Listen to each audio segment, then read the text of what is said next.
Pour l'évolution de ton business, ces erreurs à ne pas commettre.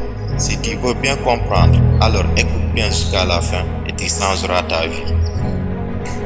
Ne fais confiance à personne pour évoluer ton activité. Compte sur toi-même. Pour cela, tu dois accepter d'être au four et au moulin de ton activité au lieu de laisser les gens travailler pour toi. Mettre la main à la pâte, soit sur le terrain de ta propre activité, ça fera de toi un leader au lieu d'être un simple patron.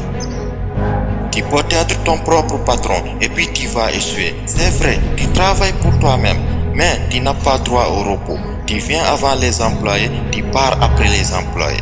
C'est ton business, tu n'es pas un fonctionnaire, tu n'as pas droit au repos. Tant que ton business n'est pas capable de générer des revenus consistants et fréquents. Tu peux dormir tranquillement quand ton business est stable, l'argent rentre même quand tu dors.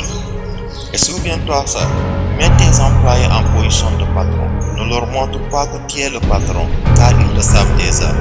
Je veux dire, ne les maltraite, ne les fatigue pas, laisse-les travailler à leur rythme en instaurant un système dans ton business qui leur permet de gagner de l'argent chaque jour en dehors de leur salaire. Ainsi, ils prendront soin de ton business. C'est la règle du jeu.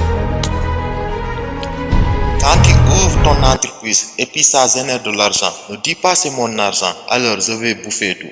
Attention, paye tes employés en première, gère les charges, s'il y a le reste, mets en banque ou réinvestis dans l'activité. En fait, ce que je veux te faire comprendre, ne te paye pas toi-même, ta propre entreprise ne te paye pas.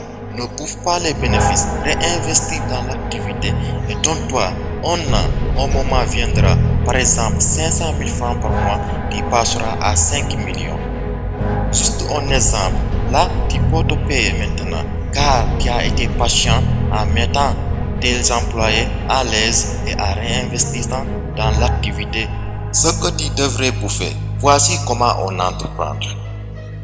Deviens avare, très avare, hyper méga avare. Donne-toi 2 ans, tu ne bois pas, tu ne fêtes pas, tu n'invites pas, tu ne payes pas de nouveaux habits, tu ne dépenses pas, tu gères tes charges, tes besoins vitaux. Le reste, tu fais un retrait. Après 2 ans, ton avarice va payer tout ce que tu gagnes.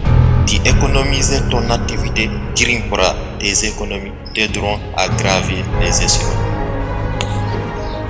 Il ne faut jamais te limiter à une seule activité. Tu cherches à stabiliser une activité et aussitôt tu cherches une deuxième source de revenus, même si c'est 100 000 francs par mois. Et que ça quitte dans 4 coins. Par exemple, tu ne sens pas trop les charges parce que tu es sûr que tu as des sources de revenus. Sûr, il faut toujours vouloir multiplier tout ce que tu gagnes comme de l'argent. Une chose très importante à retenir les gars. Pas de sentiment dans les affaires. Amitié et business ne vont pas ensemble. Famille et business ne font pas bonne ménage. C'est ton business, on paye tes services ou rien. Mon ami, si tu veux réellement entreprendre, quittez en famille, allez ailleurs, sortez de la maison familiale pour aller entreprendre si vous voulez réellement évoluer. Ou bien, entreprenez sans qu'elle le sache, ne négligez pas ça, c'est un conseil très important. Car des gens peuvent confirmer, certaines personnes te diront, ne quitte pas la maison familiale, vu que ici tu ne payes pas le loyer, reste ici pour économiser. Mais mon ami, n'écoute pas, va prendre ta maison, tu vas entreprendre, c'est inexplicable, c'est bon pour ton business. Papis Baldé, change ta mentalité, agis et ta vie changera. Mindset des entrepreneurs.